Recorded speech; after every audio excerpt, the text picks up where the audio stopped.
Shred it all, every last page. The woman slammed her fist against the conference table, sending coffee cascading over financial statements. Her designer heels scraped against marble as she lunged for the industrial shredder, cramming documents into its steel teeth. A janitor pushed his cart through the doorway, freezing at the scene.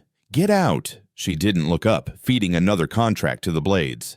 "Can't you see I'm—" "Ma'am, you're about to jam the whole system."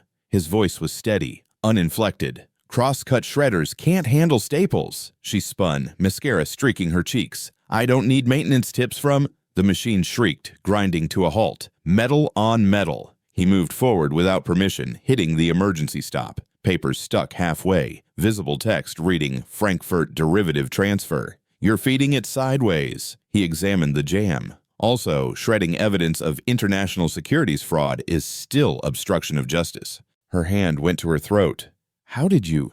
Your brother's using that loophole backwards." The words fell between them like stones in still water. She dropped the entire waste bin, shredded fragments spilling across Italian marble like confetti at a funeral. You shredded paper scattered like snow across marble, each fragment a piece of her father's empire. The janitor knelt, collecting strips with deliberate care, examining each one before placing it in a clear evidence bag he'd pulled from his cart. "Don't touch those." Her voice cracked. He continued sorting, creating small piles. Cross-cut pattern makes reconstruction harder, but not impossible. He aligned two pieces. "See? Frankfurt account numbers. Transferred 3 hours ago."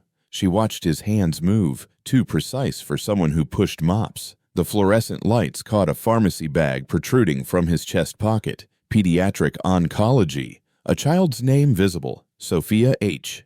Night shift sees things. He didn't look up. Like executives accessing servers during emergency maintenance windows every Tuesday. 3 months running.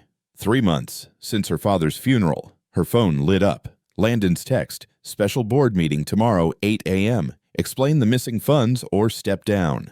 The janitor glanced at her screen, then at the emergency exit map. Keycard logs, building keeps 90 days. Every swipe, every access point, even service elevators. Why would that? Depends who's been using maintenance codes to bypass security cameras. He sealed the evidence bag. Your CFO requested those codes 12 weeks ago, said it was for fire safety compliance. CFO. She hadn't mentioned Landon's position. The pharmacy bag shifted in his pocket. He tucked it deeper, but not before she saw the treatment schedule. Weekly appointments. Expensive ones. You know what he's doing. Not a question. I know patterns.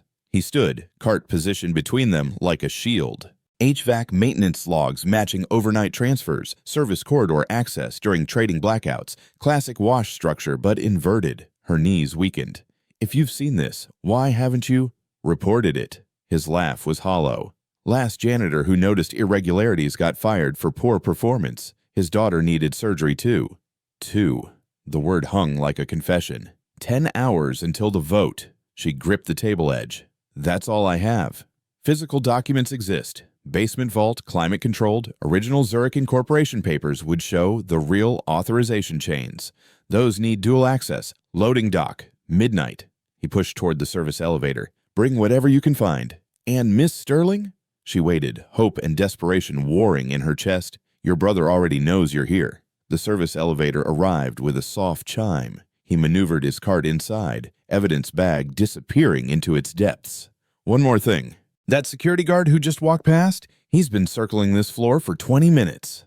Her blood chilled. Through the glass partition, she spotted the guard, phone pressed to his ear, eyes locked on her. Midnight, the janitor repeated as the doors began closing. Don't use the main elevators. She stood alone among scattered papers, the shredder's motor still ticking as it cooled. 10 hours to save her father's company. 10 hours to trust a stranger who noticed too much. Her phone buzzed again. Security footage from the building entrance, her car being towed. Landon's next message. Having car trouble? I can send a driver. The trap was closing. The loading dock reeked of diesel fumes and rotting produce from the restaurant district. Renata pressed her spine against wet concrete, designer suits soaking through in places she'd never imagined. 12 blocks she'd walked, fled, after watching her Mercedes disappear on a tow truck that bore no company name. Her feet throbbed in 4-inch heels never meant for pavement. A cart rattled across broken asphalt. She tensed. The janitor materialized from shadow, pushing equipment she didn't recognize, not his standard cleaning supplies. "You came. Did I have a choice?" She extracted a manila folder from inside her jacket, pages damp with rain and sweat, but still readable. Zurich Incorporation documents, board minutes from the last 3 months, everything I could grab before security locked down my office. He positioned them under the dock's single-functioning security light, pages spreading like tarot cards prophesying disaster. His finger traced signatures with disturbing familiarity. "Your father signed here, here, and..." "Wait." He held one page closer. "This witness signature." Landon witnessed his own appointment as co-signatory. In Swiss banking law, that invalidates the entire authorization chain. "How the hell does a janitor? Same way I know your company's bleeding out through invisible wounds." He arranged the papers in chronological order. "Imagine your corporate accounts like a mansion with 100 rooms. Landon's been installing hidden doors between them. Money walks from room to room, and by the time it circles back, nobody remembers which door it entered." She stepped closer, catching his scent. Industrial detergent layered over coffee and something medicinal. Antiseptic, maybe. The pharmacy bag in his pocket crinkled as he moved. "Every Tuesday, 3:17 a.m. precisely." He produced a maintenance logbook, its pages marked with yellow tabs. "HVAC service logged, except our building runs the Siemens automated system. Hasn't needed manual intervention since it was installed 5 years ago." The entries marched down the page in mechanical precision. Employee ID numbers, access codes, all perfectly timed to overlap with European market opens. He's been using maintenance windows to access the trading floors when New York sleeps, but Frankfurt's already 3 drinks into the business day. The janitor's finger underlined specific times. Small transfers, nothing over the reporting threshold, but multiply that by 90 days.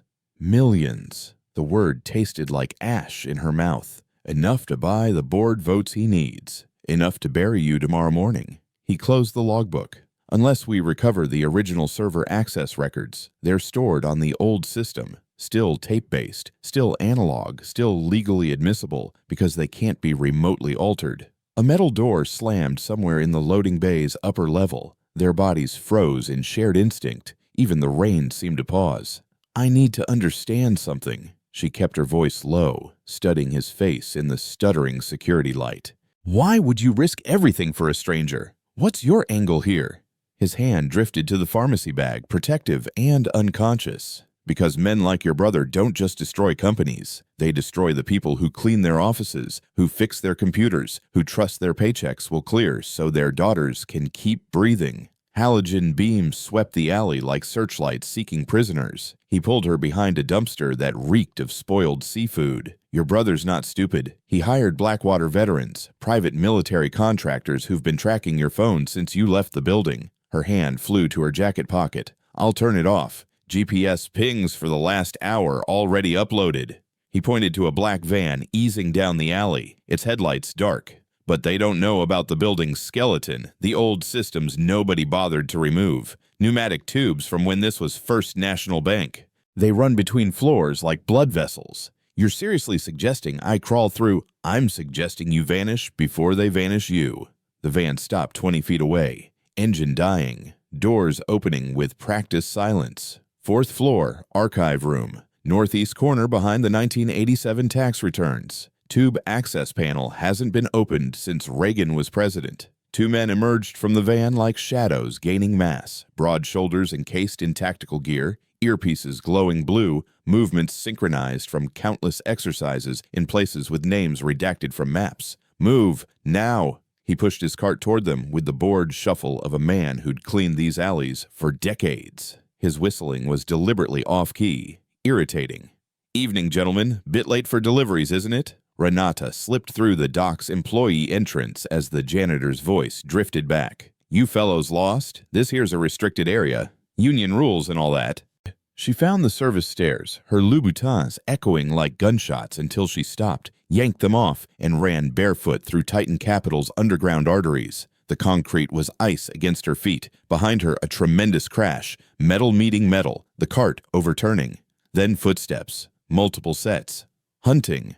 The 4th floor stretched before her like a morgue, silent, dark except for emergency lighting that painted everything the color of old blood. Archive room, northeast corner. Her hand found the handle. Locked. Of course it was locked. Everything in her life was locked now, especially escape routes. Looking for this. She spun so fast her neck cramped. The janitor stood 3 feet away, breathing hard but controlled. Blood painted a thin line from his split lip to his chin. In his hand, a key card that looked older than the building's renovation. They're coming. He swiped the card, the reader hesitating before accepting the outdated magnetic strip. 60 seconds. Maybe less if they skipped the 3rd floor. The door opened onto a paper graveyard, boxes stacked to the ceiling, labeled with years that predated her birth. He navigated the maze from memory, leading her to a corner where dust motes danced like plankton in the deep ocean. Boxes marked 1987 formed a wall he quickly dismantled, revealing tarnished brass that belonged in a museum. Pneumatic tube system, still functional because nobody remembers it exists. He pried open the panel, revealing a throat of darkness, barely wide enough for human shoulders. It opens in the sub-basement mainframe room. Original server logs are there, hard copy printouts in a locked file cabinet, blue terminals, east wall. What about you? Boot strikes on stairs, getting closer. He pressed a flashlight into her palm, pulled from the same pocket as the pharmacy bag she'd noticed earlier. The bag was worn at the edges, handled too many times. Midnight was just the opening move. He positioned himself between her and the approaching danger. Find those logs. Prove what we both know is true. She hesitated at the tube's mouth, a black esophagus waiting to swallow her whole. I don't even know your name. Names are for people who survive until morning. Evidence is for people who want to guarantee it. The footsteps reached their floor. Go, now. The tube welcomed her into darkness that smelled of decades and forgotten purposes. The pneumatic tube spat her out like rejected mail. Renata tumbled onto dusty linoleum, flashlight clattering away, her suit jacket tearing at the shoulder. The sub-basement mainframe room hummed with prehistoric computers. Blue terminals line the east wall exactly as promised, their screens casting underwater light across towers of magnetic tape. She retrieved the flashlight, scanning for the file cabinet. There, gunmetal gray, locked, labeled with codes from another era. The lock was analog, requiring an actual key. Of course. In her former life, she'd have called security, demanded access, thrown her weight around. Now she was barefoot in a basement, wearing $12,000 of ruined Armani. Metal scraped against metal above, the tube panel closing, or opening. She grabbed a letter opener from a dust-caked desk, jamming it into the lock. The janitor had bought her time, but how much? The letter opener bent. She cursed, searching for something stronger. A maintenance closet yielded a crowbar, forgotten behind ancient cleaning supplies. The lock surrendered with a shriek that echoed off concrete walls. Inside, accordion folders, each labeled with dates going back 5 years. She pulled the most recent flashlight between her teeth, scanning pages, server access logs, employee ID numbers, timestamps, and there, patterns jumping off the page like neon accusations. The soft strategy. She whispered it like a prayer, remembering her father's favorite chess term.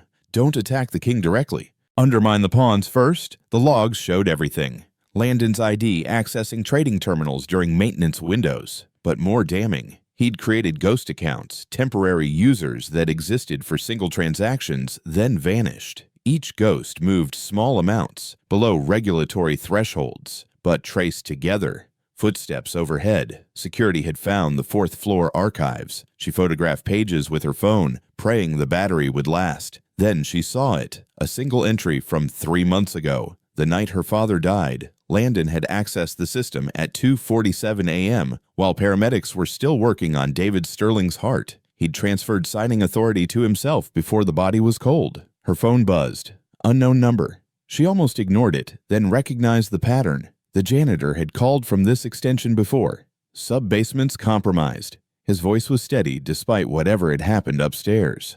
They found the tube system. Maybe 3 minutes before. The line cut. She grabbed more folders, stuffing them inside her jacket. The terminals around her flickered, screens showing cascading code. Someone was accessing the system remotely, hunting. Another exit. There had to be another exit. The room connected to utility tunnels, according to a faded evacuation map. She oriented herself, then froze. Voices in the pneumatic tube distorted but getting clearer. They were coming down. The utility tunnel door required a different keycard. She didn't have one. But the janitor had taught her something in their brief alliance. Maintenance workers were invisible because they went places nobody else bothered to map. She searched the closet again, finding a ring of keys labeled boiler room. The third key worked. The tunnel beyond smelled of rust and stagnant water. She plunged in, barefoot on wet concrete, following pipes that groaned with the building's circulation. Behind her, the mainframe room door crashed open. "She's in the tunnels," a voice like gravel. "Northeast trajectory. Cut her off at the mechanical room." The mechanical room. Where was that? She tried to think like the janitor. Follow the biggest pipes, the main arteries. They'd lead to the heart of the building's systems. Her flashlight carved a yellow cone through darkness, revealing junction boxes, valve wheels, and finally, another door. She emerged into a mechanical room the size of a basketball court. Boilers rose like metal titans, their gauges glowing amber. And there, checking a clipboard with studied nonchalance, stood the janitor. "Took you long enough." Blood had dried on his chin. His left eye was swelling shut. "How did you—" 20 years of night shifts. You learned the shortcuts." He led her between boilers to an industrial sink. "Wash the tunnel off your feet. Can't leave tracks." She did, the water shockingly cold. They knew about the tubes. They were ready. "Because your brother's been planning this for months." He produced a first aid kit, wrapping her feet in gauze and medical tape. But he made one mistake. Kept copies of everything. Men like him always do. Insurance against their own conspiracies. Where? His office, behind the Monet reproduction. He handed her a pair of maintenance workers' boots. Size too big, but better than bare feet. "He's at dinner. The Ritz-Carlton. Marcus confirmed it." "Marcus? Friend of mine. Used to write for the Financial Times before Landon got him blacklisted." The janitor checked his watch. "We have maybe an hour before he returns. After that, the board meets at 8. She laced the boots tight. "And I'm out of moves." "No." He met her eyes, his own reflecting boiler flames.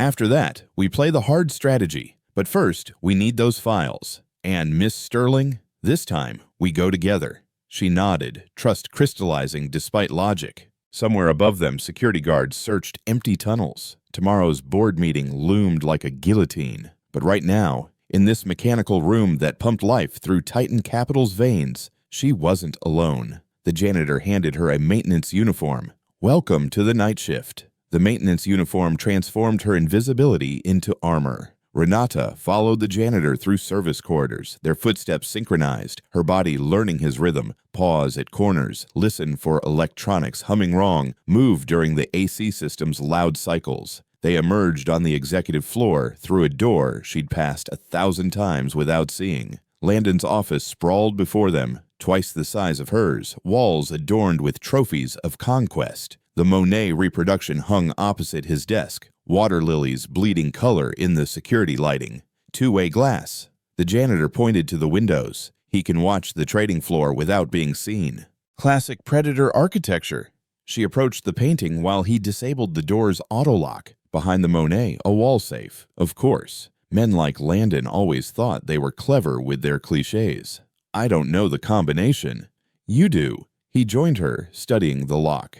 Men like him use dates that feed their ego. "Try the day your father made him CFO." Her fingers trembled on the dial. The date worked. Inside, USB drives, documents, and a leather journal. She opened it, flashlight illuminating handwritten entries. Landon's private ledger. Every ghost transaction, every diverted million, every bribe paid to board members. Names, dates, amounts. Evidence worth killing for. Download everything. He handed her a laptop from his cart. Not standard janitorial equipment. "Marcus gave me this. Encrypted. Untraceable." The files transferred with agonizing slowness. Each percentage point crawled while she read the journal, nausea rising. Landon hadn't just stolen money. He'd orchestrated her father's medication error, the one that triggered his fatal heart attack. Paid the private nurse $40,000 to swap pills. It was all here in his careful script. "My father. He killed my father." The janitor's hand found her shoulder, steady and warm. "I'm sorry, but we need to—" The elevator chimed. They froze. "He's back." The janitor checked his watch. Dinner ended early. Through the two-way glass, she saw Landon stride across the trading floor, phone pressed to his ear, gesturing sharply. 3 men flanked him, the security team from the loading dock. They were heading straight for his office. The bathroom. The janitor grabbed the laptop, files still transferring. Executive washroom connects to the boardroom. We can... The door handle turned. No time. Under the desk. He pushed her down, then did something with his phone. Suddenly, alarms shrieked throughout the building. Fire alarms. Stay hidden until they leave. Landon burst in, face twisted with fury. What the hell? Turn those off. Can't, sir. The janitor stood by the safe, visible journal in hand, playing confused. Found this open. Was about to call security when the alarms... Landon crossed the room in 3 strides, backhanding the janitor with casual violence. You touched my property? Just securing the premises, sir. Protocol says. Another blow. The janitor dropped, journal scattering pages across Persian silk. Renata bit her knuckle to keep from screaming. From her position under the desk, she could see Landon's Italian leather shoes, could smell his cologne mixed with wine and cruelty. Check the safe. Landon barked at his security team. Everything better be... He stopped. Through the small gap, she watched him kneel, picking up a photograph that had fallen from the journal. Her father's medication bottle, prescription label clear, his own handwriting beneath. 40,000, nurse confirmed. Sir, one of the security guards stepped forward. The building's evacuating. Fire department's en route. False alarm. Landon's voice had gone cold. Find out who pulled it, and get this piece of trash out of my office. A kick connected with the janitor's ribs. Actually hold him. I have questions about what he saw.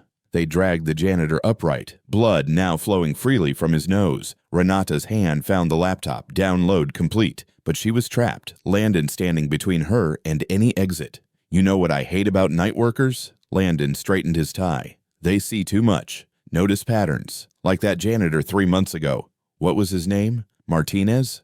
The one whose daughter needed surgery? The janitor's eyes flickered toward the desk, warning her to stay hidden. Funny thing about medical insurance. Landon continued. So easy to cancel. So hard to reinstate. How's your daughter doing, by the way? Sophia, isn't it? Chemotherapy's expensive without coverage. That's when Renata understood. The pharmacy bags, the treatment schedules. This wasn't the first time the janitor had tried to stop Landon. But last time, he'd lost. Last time, his daughter had paid the price. Nothing to say. Landon smiled. Smart man. Here's what's going to happen. You're going to forget what you saw. You're going to forget this office exists. And in exchange, Sophia keeps her treatment authorization. Fair?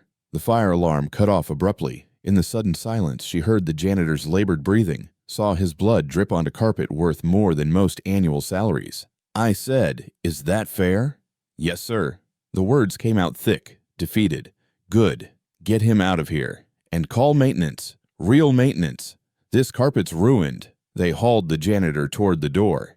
In 12 hours, the board would meet. Landon would present his case for her removal. And the only witness to his crimes would be silenced by a daughter's life hanging in the balance. Unless... She waited until their footsteps faded, then emerged from under the desk. The journal lay scattered, but she had digital copies now. The leather ledger itself. That was the prize. Landon's handwriting, his confession, his pride preserved in ink. She gathered every page, stuffing them inside her maintenance uniform. Through the two-way glass, she saw security escort the janitor to the elevator. He looked back once, directly at the office windows, and she could have sworn he smiled. 10 minutes later, she stood in the basement parking garage. Marcus waited in a beat-up Honda, engine running. You got him?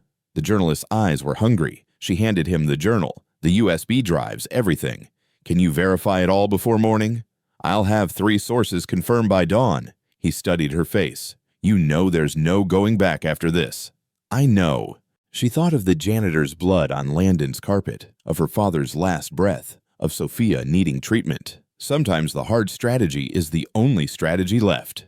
6 a.m. The boardroom filled with sharks smelling blood. Renata entered through the main doors. No more service corridors, no more hiding. She wore her best suit, the one her father had bought her when she made partner. 17 board members sat around the mahogany table, coffee and judgment in equal measure. Good of you to join us. Landon occupied her father's chair, files arranged before him like weapons. His face showed no trace of last night's violence. Though I'm not sure why you bothered. She took her seat. Through the glass walls, she could see the trading floor awakening. Her employees, her responsibility, her father's legacy. all about to be stolen.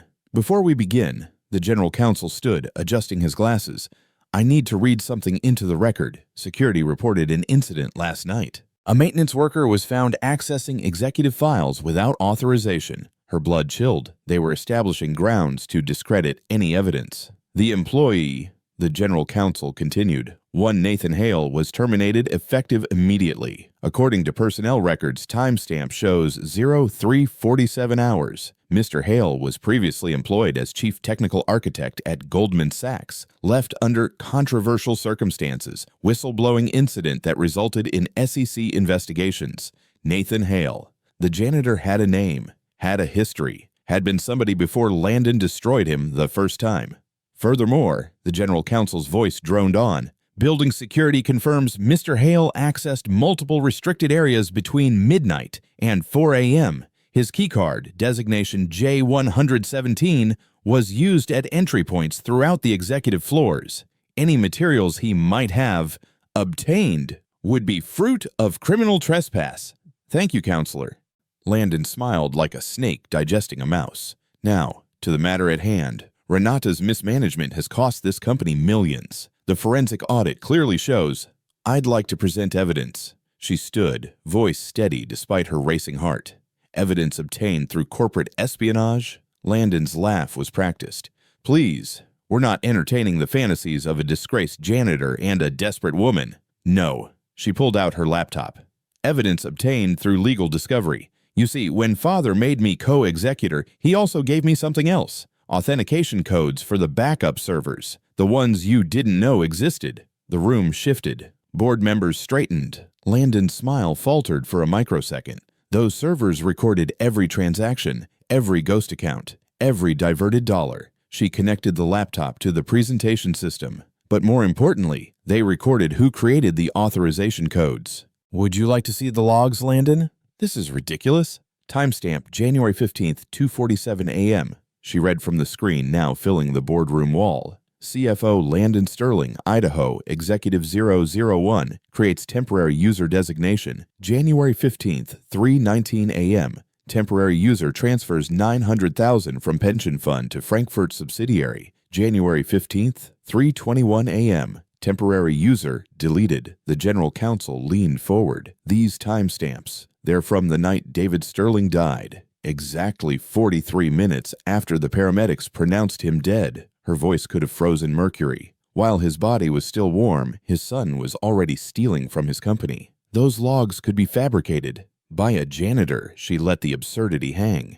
Or by the former chief technical architect of Goldman Sachs, the man you destroyed 3 years ago for exposing similar fraud. The man whose daughter nearly died when you canceled his insurance. Board members exchanged glances. The head of the audit committee cleared his throat. I'd like to review these logs personally. Of course. She clicked to the next screen. But first, let me show you the pattern Mr. Hale discovered. Every transfer corresponds to HVAC maintenance windows. Every amount stays just below reporting thresholds. And every destination account belongs to a shell company registered in... Stop. Landon stood, mask finally cracking.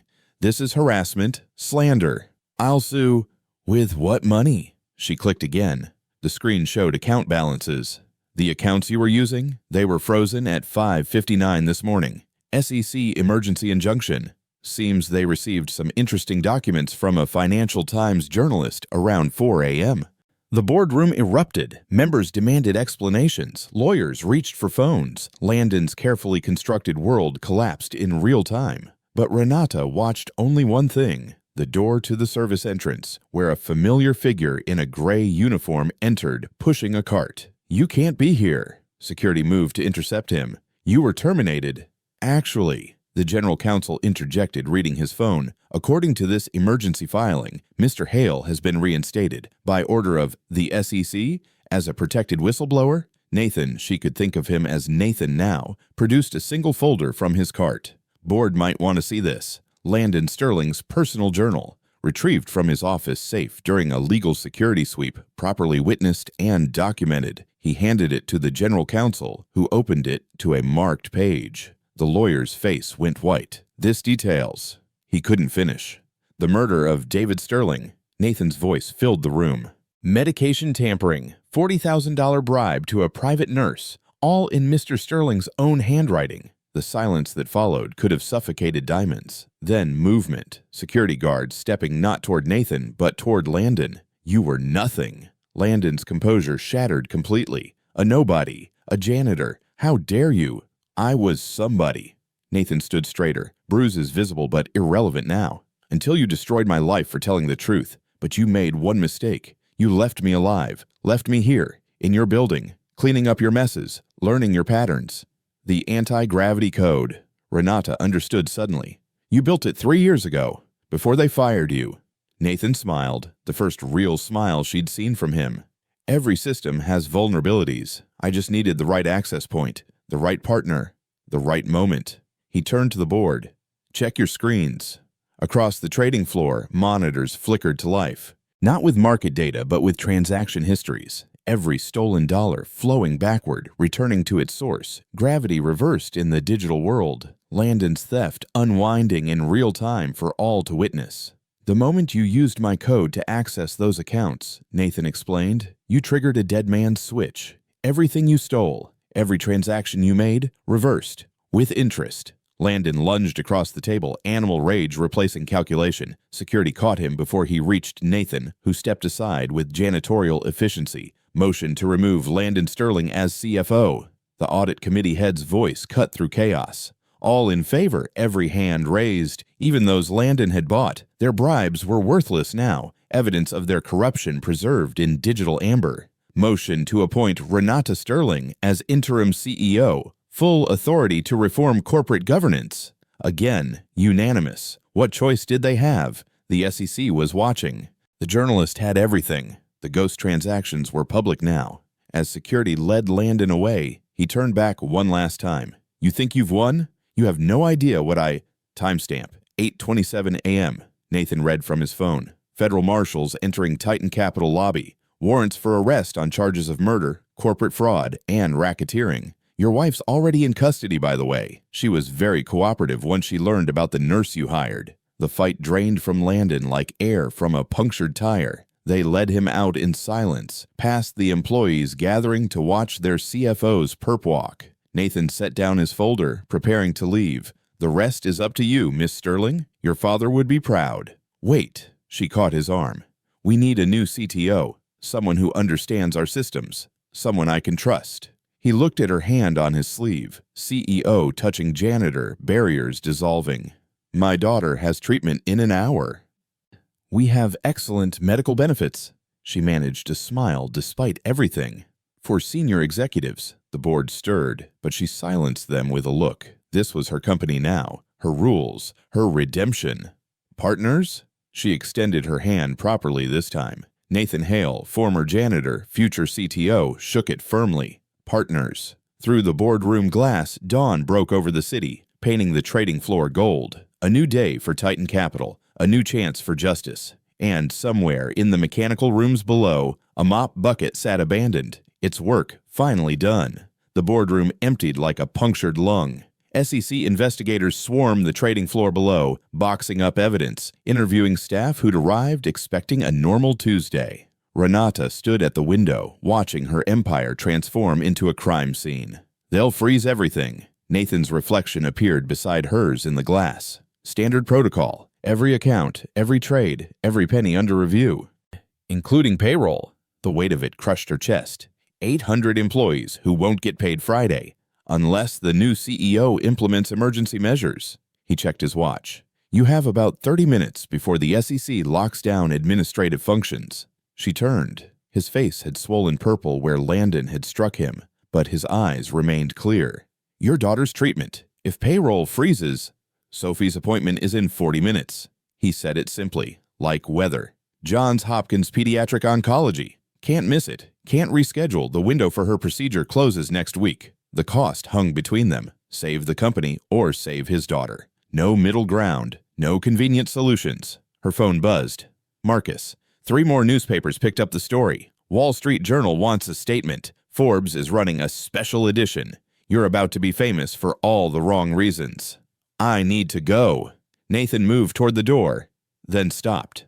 The emergency protocols are in the CFO manual, Section 12. Landon never read it, thought he was above procedure. But there's a provision for asset protection during federal investigation, requires CEO and board chair signatures within 1 hour of federal intervention. She'd studied that manual her first week, back when she'd believed in rules. But I'd need board approval for emergency spending, and they just scattered like roaches. Or, he pulled out his phone, you could use the nuclear option. She waited. Complete system reset. Zero out everything and rebuild from backed up data. It would take 72 hours, but it would separate legitimate operations from Landon's theft. The SEC would have to allow basic functions, payroll, benefits, operational expenses, while they investigate the criminal elements. That's insane. We'd lose 3 days of trading, millions in market positions. Better than losing everything.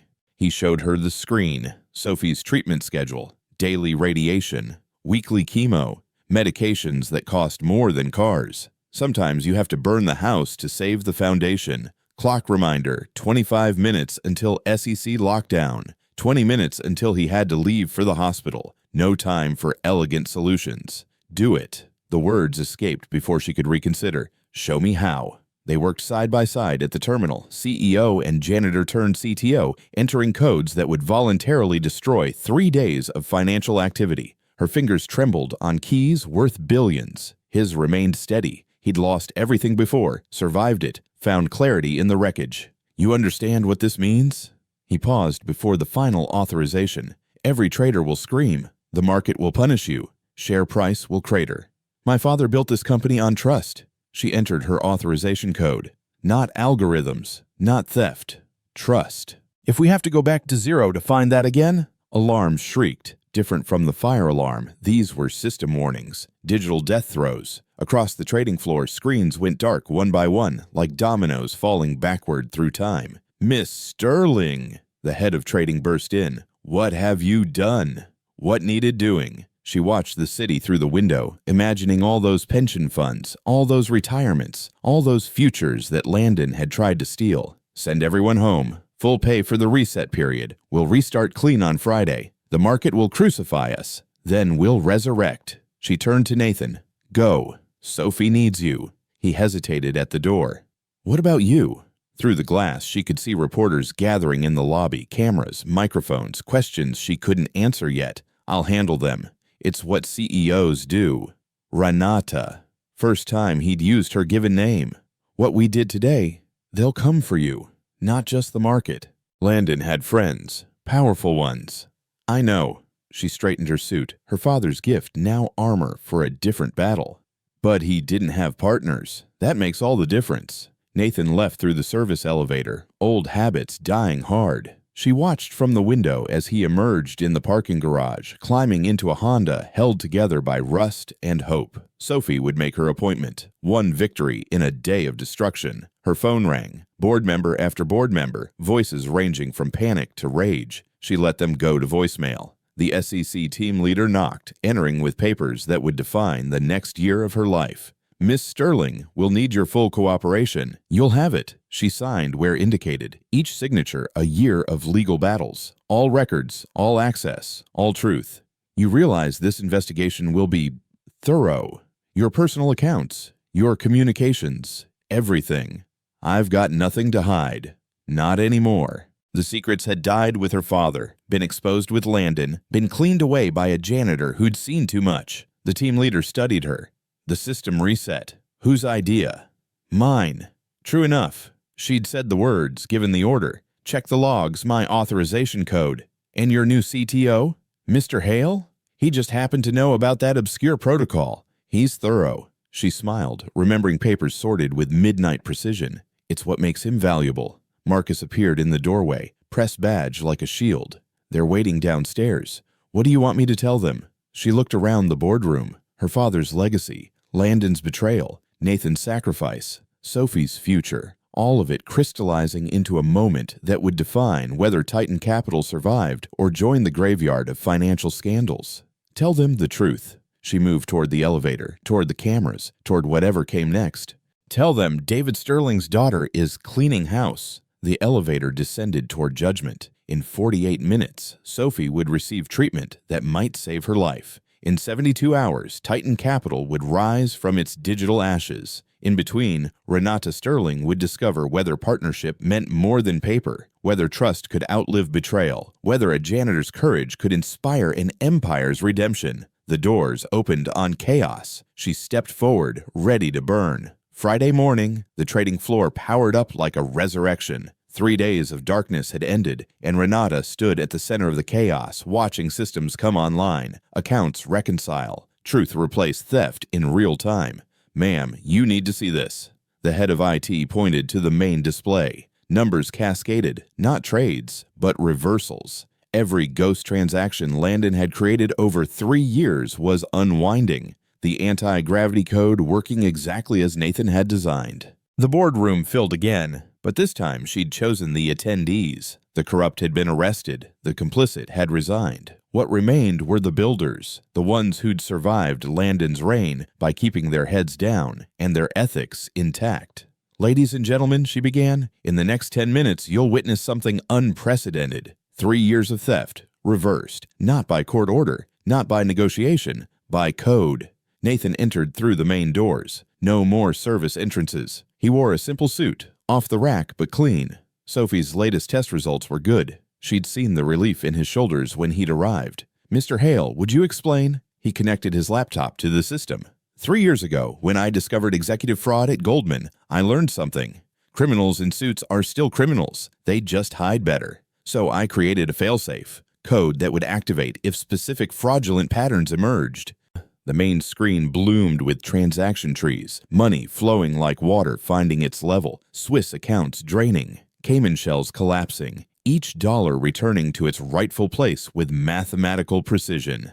"This is impossible." The senior auditor leaned forward. "Cross-border reversals require court orders, international cooperation, unless the transfers were never legitimate."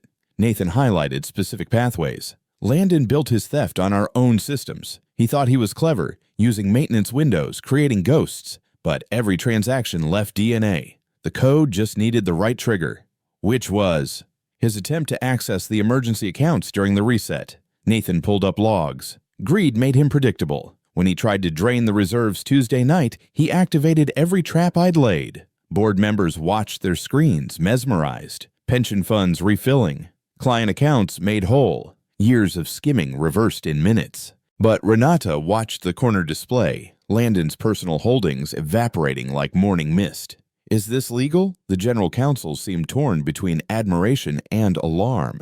"Every reversal follows the original authorization chains." Nathan showed the documentation. "Landon authorized these pathways. I just changed their direction. Gravity goes both ways." A commotion at the door. Federal prosecutors entered, but not with warrants, with witnesses. "Miss Sterling," the lead prosecutor approached. "We've reached a plea agreement with Mr. Sterling. Landon. In exchange for avoiding trial on the murder charge, he's provided full documentation of his network. 17 arrests this morning. 3 international banks under investigation." She felt Nathan tense beside her. This was the moment. Either Landon had implicated them in his confession, or he's confirmed that all legitimate operations were protected by what he calls that damned janitor's code. The prosecutor actually smiled. Apparently, Mr. Hale's safeguards prevented him from corrupting the core systems, frustrated him for years. The boardroom exhaled collectively, but Renata heard what wasn't said. Landon would avoid the murder charge. Her father's death would go unpunished, officially. However, the prosecutor continued, the nurse, Maria Santos, provided additional evidence. She recorded her conversations with Landon. The murder charge may be reduced, but he'll serve 25 to life on the other counts. Through the glass, she saw the trading floor erupting in celebration. Employees hugging, crying, watching their pension balances restore. The market would react soon. But for this moment, justice had a stock price. Motion to formally appoint Nathan Hale as Chief Technology Officer. She didn't wait for discussion. All in favor? Unanimous. Even those who'd whispered about the janitor-turned-executive couldn't argue with results. The anti-gravity code had saved them all. There's more. Nathan pulled up a final screen. The code didn't just reverse theft. It tracked destinations, every bribe, every kickback, every corrupt payment Landon made, all documented, all reversed. Names appeared, politicians, regulators, journalists who'd buried stories. The web of corruption Landon had woven, now a net that trapped them all. This is evidence for 100 cases. The prosecutor's eyes went wide. Mr. Hale, do you understand what you've done? Cleaned up. He said it simply. It's what I do. Renata found his hand under the table, squeezed it. Partners in more than paperwork now. The building itself seemed to breathe easier, as if 3 years of poison had finally been purged from its ventilation. Her phone buzzed. Marcus, with a link. The Financial Times headline, David Sterling's legacy restored, how a janitor's code saved an empire. One more thing. Nathan stood, addressing the room.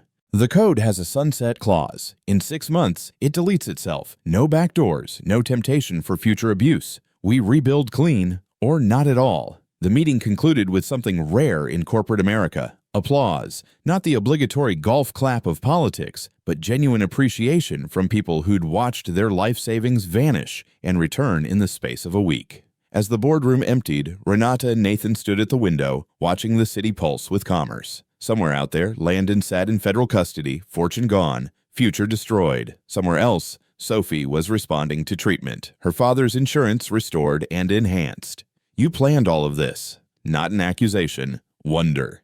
3 years ago, you knew someone like Landon would come along. Power corrupts in patterns. He touched the glass, leaving no fingerprint. A janitor's habit. I just made sure the patterns had consequences. What now? Now. He turned from the window. Now we build something better. Your father's vision, but stronger. No hidden doors, no invisible theft, just business. She laughed, first time since her father's death. Just business. With a former janitor as CTO and a CEO who learned to crawl through pneumatic tubes. The best partnerships are built on unusual foundations. He checked his watch. Speaking of which, I have a meeting with the IT department. Apparently they have concerns about reporting to someone who used to empty their trash. And I told them I'd be happy to discuss it while they explain why they never noticed 3 years of systematic theft happening on their systems. She watched him go, not through the service exit, but through the main door, past executives who stepped aside with newfound respect. The man who'd cleaned their messes had turned out to be the one who could clean their corruption. Her phone rang. A board member, one of the new ones. Renata, the market's responding. We're up 12%. It's a start. She thought of her father, of Nathan bleeding on Landon's carpet, of Sophie fighting for her life, of trust rebuilt from ashes. Just a start. Through the window, New York churned with its daily chaos. But in one building, in one company, in one partnership between unlikely allies, gravity had reversed. What was stolen had returned. What was broken was healing. What was hidden had come to light. Nathan Hale, janitor turned CTO, had been right about one thing. Patterns had consequences, and sometimes, just sometimes, those consequences looked like justice. 6 months later, the autumn sun painted Titan Capital's lobby gold, the same shade it had been the morning everything changed. Renata stood before assembled employees. The quarterly meeting transformed from Landon's theater of intimidation into something simpler, truth delivered plainly. Revenue up 18%, client trust metrics at historic highs, and for the first time in 5 years, 0 regulatory violations. She let the numbers speak. This is what happens when we stop stealing from ourselves. Nathan sat in the front row, not on the executive platform. His choice. Visibility without elevation. Sophie perched beside him, thin but fierce, her hair growing back in copper wisps. The final round of treatment had worked. The bills were paid. The future, while uncertain, existed. Mr. Hale has an announcement about our systems. He stood, still uncomfortable with applause, but learning to accept it. The anti-gravity code expires at midnight tonight. As promised, no backdoors, no temptation. We've built new safeguards, transparent ones. Everyone can see them, understand them, contribute to them. A hand raised. Thompson from accounting, one of Landon's former allies who'd chosen confession over prosecution. What if someone tries again? What if? Then we'll catch them faster. Nathan's certainty filled the room. Because now we're all watching. not just the janitor. The meeting dispersed into smaller conversations, the kind that happen when fear no longer stalks hallways. Renata found herself in her office, her father's portrait watching as she signed documents that would have made him proud. Profit sharing restored, benefits expanded, a corporate culture built on radical transparency. Marcus knocked, entered with his trademark grin. Final editions ready. 1 year later, The Janitor Who Saved Wall Street. Publisher wants to know if you'll write the foreword. Nathan should write it. He suggested you. Marcus set the manuscript on her desk. Said you're the one who chose to trust a stranger at midnight. That took more courage than writing code. Through her window, she could see Nathan on the trading floor, explaining something to junior analysts who hung on every word. The man who'd cleaned their screens now cleaned their assumptions, their blind spots, their inherited corruptions. There's something else. Marcus pulled out an envelope. Landon sent this from federal prison, through his lawyer. They screened it. It's clean. She almost refused, then curiosity won. Inside, her half-brother's precise handwriting. I underestimated the janitor. Don't make the same mistake. He's playing a longer game than any of us realized. No signature, no explanation, just a warning that felt more like prophecy. Evening fell. The building emptied of everyone except those who lived in its shadows by choice or circumstance. Renata found Nathan in the mechanical room, checking systems with the same precision he'd once reserved for mop buckets. Landon wrote me. I know. He didn't look up from the gauges. His lawyer contacted me too, wanted to know how I knew about the Frankfurt loophole before it happened. How did you? Same way I knew Landon would destroy everything he touched. He finally met her eyes. When powerful people see you as furniture, they reveal themselves. Every secret, every scheme, every small cruelty. They perform their worst selves in front of mirrors they think are walls. You were watching him for 3 years?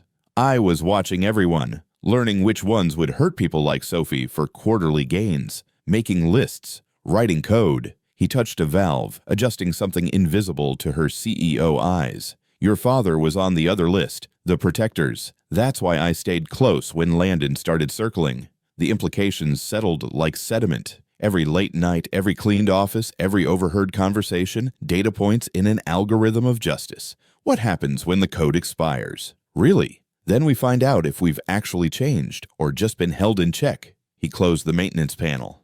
Either Titan Capital stands because we choose to, or it falls because we don't. No more safety nets. They walked together through empty hallways, CEO and CTO, their footsteps echoing differently than they had 6 months ago. Then she'd run barefoot from hunters. Now she walked freely through her own kingdom, rebuilt honest. Sophie asked me something yesterday. Nathan paused at the elevator. Asked if the bad man was really gone forever, if he could hurt us again. What did you tell her? The truth. That bad men are like dirt. They accumulate unless someone keeps cleaning. But now, more people carry mops. The elevator arrived. They rode in comfortable silence, watching floors count down to street level. Outside, New York pulsed with its eternal hunger, its compromises, its corruptions waiting to bloom. Partners! She extended her hand like she had in the boardroom, but this meant more now. This meant tomorrow and all the tomorrows after, building something worth protecting. Partners! His handshake still carried calluses, but now she knew their origin. Not just manual labor, but keyboards struck in midnight resistance, justice coded one line at a time. They parted at the subway entrance, him to Brooklyn, where Sophie waited with homework and hope, her to a penthouse that felt less like a fortress now. But first, she turned back. Nathan, that longer game Landon mentioned. How long? He smiled, that rare, real expression that transformed his face. Long enough to make sure Sophie grows up in a world where her father's job title matters less than his character. Long enough to prove that the smallest voices, the invisible ones, the ones who clean up after power, sometimes they're the ones who save us all. A train rumbled beneath their feet. The city's pulse, its circulation, its hidden life flowing through tunnels and intentions. See you Monday? Someone has to keep the place clean. He descended into the station, becoming one with the crowd, visible only to those who'd learned to see. Renata Sterling stood alone on the sidewalk, watching New York devour another day. In 12 hours, the anti-gravity code would die, leaving only human choice to guard against human greed. But tonight, she felt something her father would have recognized. Not hope exactly, but determination. The kind that builds companies, the kind that builds futures, the kind that starts with trusting the janitor who reads your shredded papers and offers impossible salvation. She walked home through streets that looked the same, but felt different, carrying the weight of tomorrow's freedom. Behind her, Titan Capital rose against the darkness, its windows reflecting not just city lights, but something rarer, a second chance, earned in maintenance rooms and measured in small acts of courage. The smallest voices often carry the largest truths. Sometimes they save empires, sometimes they just save lives. Both matter equally in the end.